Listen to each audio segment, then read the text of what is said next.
Excuse me sir. Yes, പറഞ്ഞോളൂ. അല്ല, ഞാൻ 2020 ബാച്ച് ജോയിൻ ചെയ്ത ആളാണ്. 2020 ഇപ്പോൾ 3-ാം വർഷം. 2020 ജൂലൈ സെക്ഷനില് ജോയിൻ ചെയ്താണ്. അപ്പൊ എനിക്ക് ഫസ്റ്റ് ഇയറില് അഡ്മിറ്റ് ഇല്ല. ഞാനിപ്പോ ഫസ്റ്റ് ഇയറും സെക്കൻഡ് ഇയറും കൂടെ ഒരുമിച്ച് ചെയ്തോണ്ടിരിക്കുകയാണ്. അസൈൻമെന്റ് എഴുതി കഴിഞ്ഞു സാറേ. അസൈൻമെന്റ് കിട്ടിയായിരുന്നു. സോയിലില് നെറ്റ് പ്രോബ്ലം കൊണ്ട് മെയിൽ താമസിച്ചാണ് വന്നത്. അതുകൊണ്ടാണ് ഞാൻ സാറിനെ അന്ന് വിളിച്ചത്. No problem. അത് എനിക്കറിയാം, അയച്ച ആൾക്ക് അറിയാലോ അവിടെ കിട്ടിയിട്ടുണ്ടാവില്ല അല്ലെങ്കിൽ കിട്ടിയിട്ടുണ്ടാവുമെന്ന്. ഇതാ കൊറേ ദൂരമില്ല ഇവിടുന്ന്, ജാർഖണ്ഡ് എന്നൊക്കെ പറയുമ്പോ. അത് വിഷയമില്ല മക്കളെ. എന്തായാലും അലീനയും അൽഫോൻസയും സുഖം തന്നെയല്ലേ? സുഖം സർ. ഓക്കെ. എല്ലായ്പ്പോഴും എം നോട്ട്സും മുബാറക് മാഷും നിങ്ങളുടെ ഒപ്പമുണ്ട്. സാർ എനിക്കൊരു ഡൗട്ട്. അപ്പൊ ഇപ്പൊ സെക്കൻഡറി അസൈൻമെന്റ് ഒരുമിച്ച് എഴുതുന്നു. എനിക്കിത് ഒരുമിച്ച് സബ്മിറ്റ് ചെയ്യാൻ കൊടുക്കാലോ. ഒരുമിച്ച് കൊടുക്കാം, ഒരുമിച്ച് കൊടുക്കാം, ഒരുമിച്ച് മാർക്കും കിട്ടും.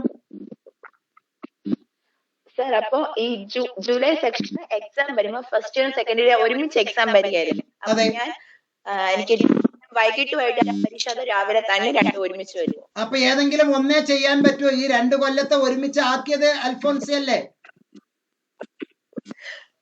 യൂണിവേഴ്സിറ്റി അല്ലല്ലോ ഇത്ര വൈകി, 1 കൊല്ലം വൈകിപ്പിച്ചത്.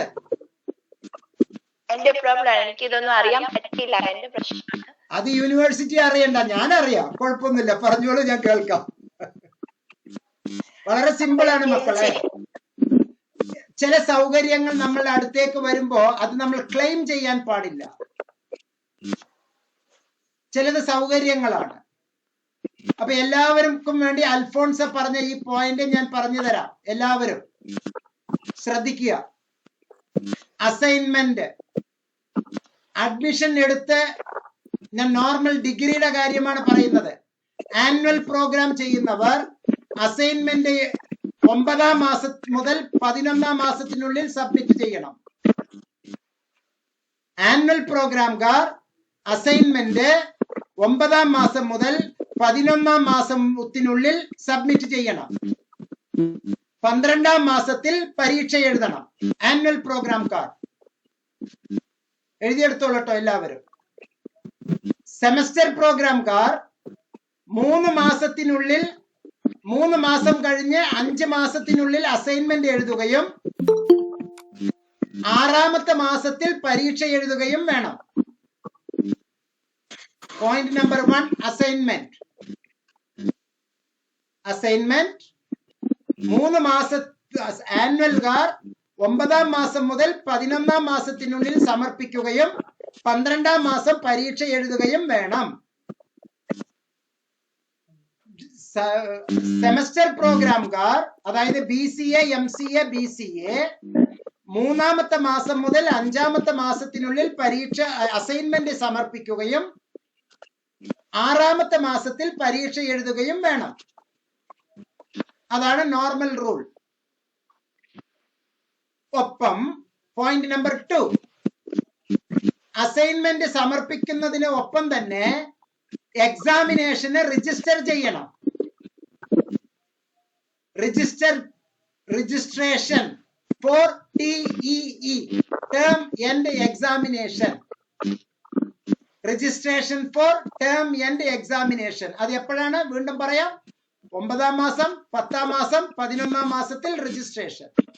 സെമസ്റ്ററുകാർക്ക് 3-ാം മാസം, 4-ാം മാസം, 5-ാം മാസത്തിൽ രജിസ്ട്രേഷൻ. യൂണിവേഴ്സിറ്റി പറയുമ്പോൾ ചെയ്താൽ മതി. എം നോട്ട്സ് അതിനുള്ള സൗകര്യം ചെയ്തു തരുന്നു. എം നോട്ട്സിലെ ഹെൽപ്പ് ഡെസ്കിന്റെ സേവനം ആവശ്യപ്പെടാം.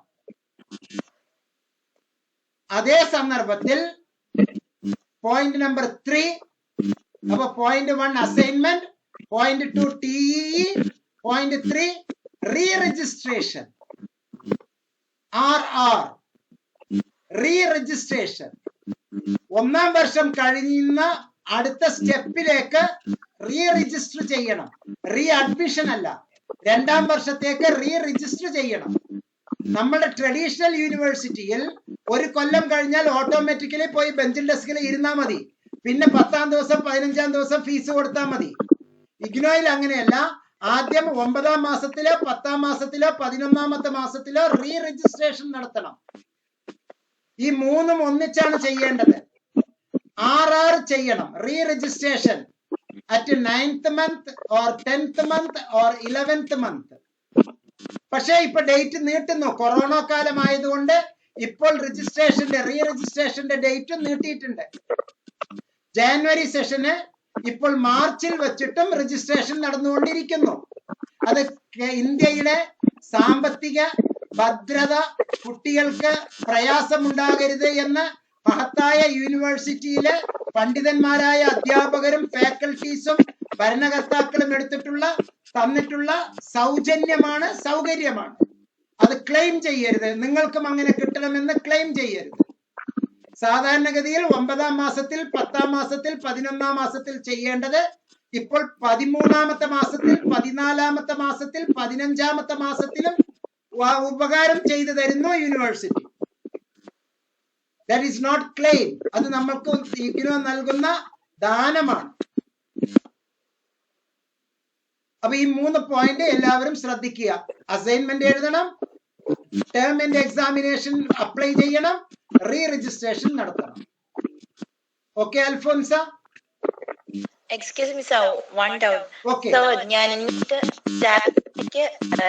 സെന്റർ ചേഞ്ച് ചെയ്തിരുന്നു, പക്ഷെ എനിക്ക് അതിന്റെ ഇതൊന്നും വന്നിട്ടില്ല. അപ്പൊ ഞാൻ ഇവിടെ കേട്ടിട്ട് ഇത് അസൈൻമെന്റ് കംപ്ലീറ്റ് ചെയ്ത് കഴിയുമ്പോ ഇവിടെ എനിക്ക് സബ്മിറ്റ് ചെയ്യാൻ പറ്റുമോ? അതോ ഞാൻ ശ്രദ്ധിക്കുക, അസൈൻമെന്റ് സബ്മിറ്റ് ചെയ്യാൻ പോകുന്ന ദിവസത്തിന് രാവിലെ നെറ്റ് ഓൺ ചെയ്ത് സൈറ്റിലെ ഇൻഫർമേഷൻ നോക്കൂ. നിങ്ങൾക്ക് നിങ്ങളുടെ റീജിയണൽ സെന്റർ സ്റ്റഡി സെന്റർ മാറ്റിയിട്ടുണ്ട് എന്ന് അതിൽ കണ്ടിട്ടുണ്ട് എങ്കിൽ പുതിയ സെന്ററിൽ കൊണ്ട് കൊടുക്കൂ. ആ ദിവസം വന്നിട്ടില്ല എങ്കിൽ പഴയ സെന്ററിൽ കൊണ്ട് കൊടുക്കൂ. അത്രയല്ലേ നമുക്ക് ചെയ്യാൻ പറ്റൂ. കൊടുക്കുന്നത് പോസ്റ്റലിൽ അയച്ചു കൊടുക്കും. അപ്പൊ അതിന്റെ അക്നോളജ്മെന്റ് കയ്യിൽ കിട്ടും. Okay? Okay sir. Okay, thank you sir. Thank you. Thanks അല്ലോ. അടുത്ത വരാം. യെസ്, ചോദിച്ചോളൂ. സർ. യെസ്, പറഞ്ഞോളൂ. പേര്? എന്റെ പേര് വിനീത എന്നാണ്. വിനീത കലാക്ഷേത്ര. അതെ സർ. ഓക്കെ, ഏതാണ് പ്രത്യേക ഇനം? ഞാൻ എന്തോ പ്രത്യേക ഇനം ഏതാണ് ഡാൻസില്? ആക്ടിവിറ്റി? ഞാൻ ഭരതനാട്യാണ്. ചെന്നൈ കലാക്ഷേത്ര കോഴ്സ് കഴിഞ്ഞതാണ്. ചെന്നൈ കലാക്ഷേത്രയിലെ ഗുരുകുലം സിസ്റ്റം അല്ലേ? അതെ അതെ. ആ ഗുരുകുലം സിസ്റ്റത്തിലാണ് ഞാൻ നേരത്തെ ഒരു കുട്ടിയെ ഞാൻ പരിചയപ്പെടുത്തിയിരുന്നു. നമ്മുടെ മഞ്ജു വാര്യർ മിസ്സിന്റെ ആത്മശിഷ്യൻ. നന്ദനം സീരിയലില് ഗോപാലനായി, ശ്രീകൃഷ്ണനായി അഭിനയിക്കുന്ന ആഷ്ബിൻ അനിലിനെ അറിയാമോ? ഇല്ല, എനിക്ക് നേരിട്ട് അറിയില്ല. എന്റെ സ്റ്റുഡന്റ് ആണ്. ആണോ sir? Ashbin Anil MEG student ആണ്. ഗുരുകുലം ഇതിലെ ഞങ്ങൾ ഒരുപാട് പരിചയമുള്ള തിക്കാണ്, വളരെ തിക്കാണ്. നന്ദനം സീരിയലിലെ ശ്രീകൃഷ്ണനായി ഇപ്പോൾ അഭിനയിച്ചുകൊണ്ടിരിക്കുന്നു. കണ്ടിട്ടുണ്ട്, പക്ഷെ അറിയില്ല, നേരിട്ട് അറിയില്ല. അങ്ങേരുടെ അനിയത്തി ഈ ഓർമ്മ എന്ന് പറയുന്ന ഒരു പുതിയ സിനിമ വരുന്നു, അതിലെ നായികയാണ്. പാടൂരിലാണ് അവരുടെ താമസം. പാടൂര്, തരൂർ മണ്ഡലത്തില്. Okay okay sir. ഓക്കെ, ഇനി പറഞ്ഞോളൂ പറഞ്ഞോളൂ. സാർ, ഞാന് BA സോഷ്യോളജിയാണ് എടുത്തിരിക്കുന്നത്. ഓക്കെ. കഴിഞ്ഞ 21 ജൂലൈ ബാച്ച് ആയിരുന്നു.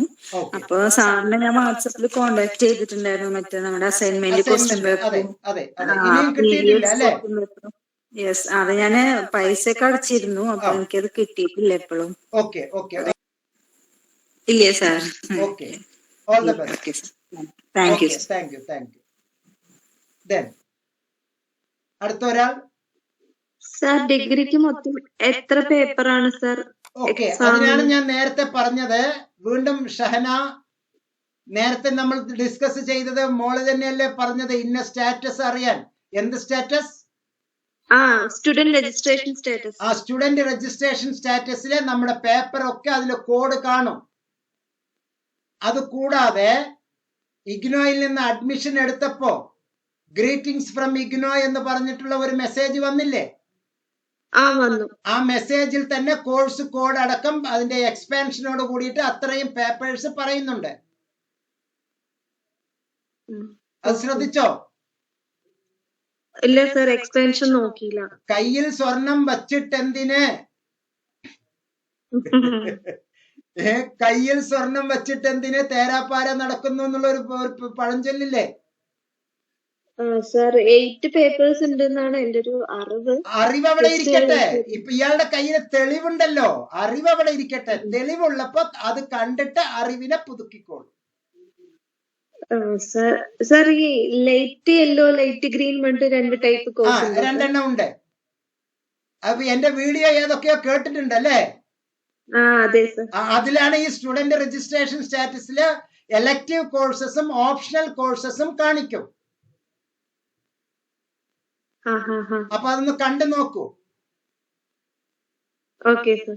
Okay, all the best. അപ്പൊ നീ എം നോട്ട്സ് സ്ഥിരമായി വാച്ച് ചെയ്യുന്നുണ്ട്? കൺഗ്രാചുലേഷൻ. ഞാൻ ഷെയ്ക്കൻഡ് തന്നിട്ടുണ്ട് കേട്ടോ. Thank you sir. Okay, thank you. പറഞ്ഞോളൂ അടുത്ത ഒരാൾ.